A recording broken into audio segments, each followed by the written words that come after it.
और अंततः पूरी रकम जुटा ली। पैसे हाथ में लेकर वे जौहरी के पास पहुंचे। दुकानदार ने हार को सावधानी से डिब्बे में बंद कर दिया। मैथिल्डे का दिल धड़क रहा था और वह मैडम फॉरेस्टियर के पास पहुंची। अपनी चिंता को छिपाते हुए उसने डिब्बा लौटा दिया, क्योंकि उसे पता नहीं चल पाया था। जैसे ही मैडम फॉरेस्टियर ने उसे स्वीकार किया, मैथिल्डे को राहत की लहर महसूस हुई।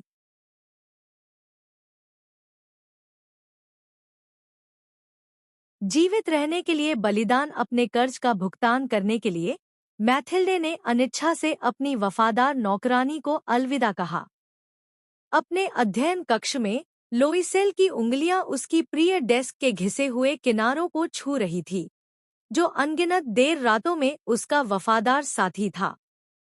भारी मन से उसने वर्षों की यादों को छांटना शुरू किया और केवल जरूरी चीजों को अलग रखा। अपने जीवन को छोटा करते हुए दंपति ने एक मामूली अटारी अपार्टमेंट में शरण ली। जैसे ही चरमराता हुआ दरवाजा खुला, धूल का एक बादल मंद रोशनी में नाचने लगा, अपने साथ भूले हुए सपनों की बासी गंध लेकर आया। मैथिल्डे ने भावनाओं के ज्वार को रोकते हुए इस अपरिचित जगह में अपनी छोटी छोटी चीजों को व्यवस्थित करना शुरू कर दिया, ताकि घर जैसा माहौल बनाया जा सके। लचीलेपन का जीवन मैथिल्डे की दुनिया उनके तंग अटारी की सीमाओं तक सिमट गई, जहां वह हर इंच को निर्धारित सटीकता के साथ साफ और चमकाती थी।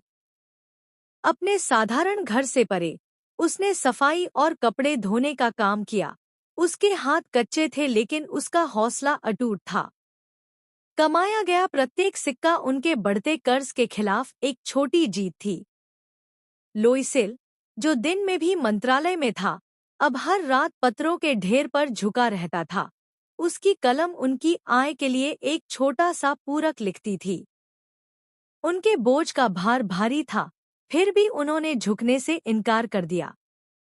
शांत क्षणों में वे मौन समर्थन की झलकें साझा करते थे।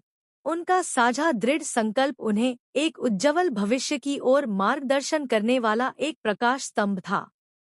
भाग्य की क्रूर विडंबना एक दशक तेज नदी की तरह बह गया।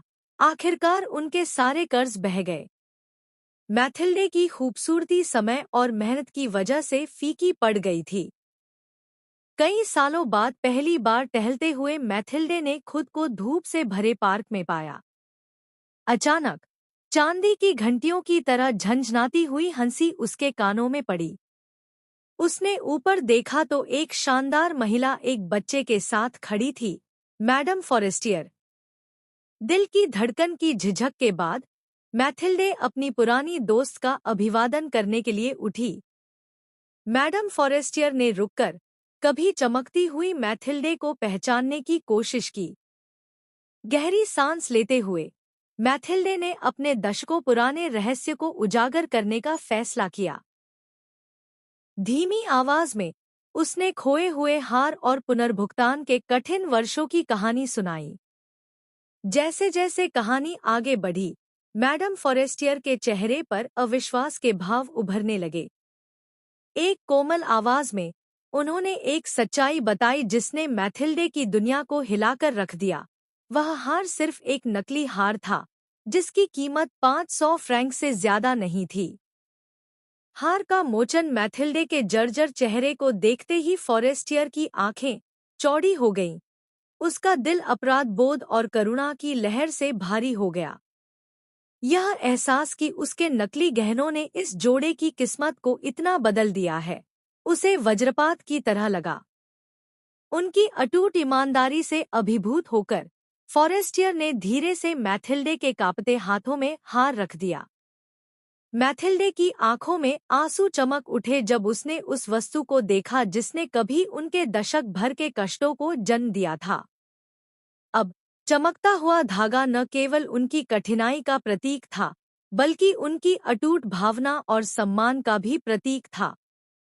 एक नई शुरुआत। हार वापस पाने के बाद मैथिल्डे और लोइसेल ने अधिकार के बजाय मुक्ति को चुना। उन्होंने इसे बेचने का फैसला किया और इस तरह एक दशक पुराना अध्याय समाप्त हो गया। जौहरी के काउंटर पर उन्होंने सावधानी से लपेटा हुआ खजाना पेश किया। जब दुकानदार ने तय कीमत पर इसे स्वीकार किया तो उनके कंधों से वर्षों का बोझ उतर गया। कुछ सप्ताह बाद उन्होंने अपने नए अपार्टमेंट का दरवाजा खोला। ऊंची खिड़कियों से सूरज की रोशनी अंदर आ रही थी, जो विशाल लिविंग रूम को गर्म कर रही थी। दूर से आती पक्षियों की चहचहाहट ने उनका घर में स्वागत किया। हाथ में हाथ डाले मैथिल्डे और लोइसेल ने अपनी नई शुरुआत की, साथ मिलकर एक खुशहाल कहानी लिखने के लिए तैयार।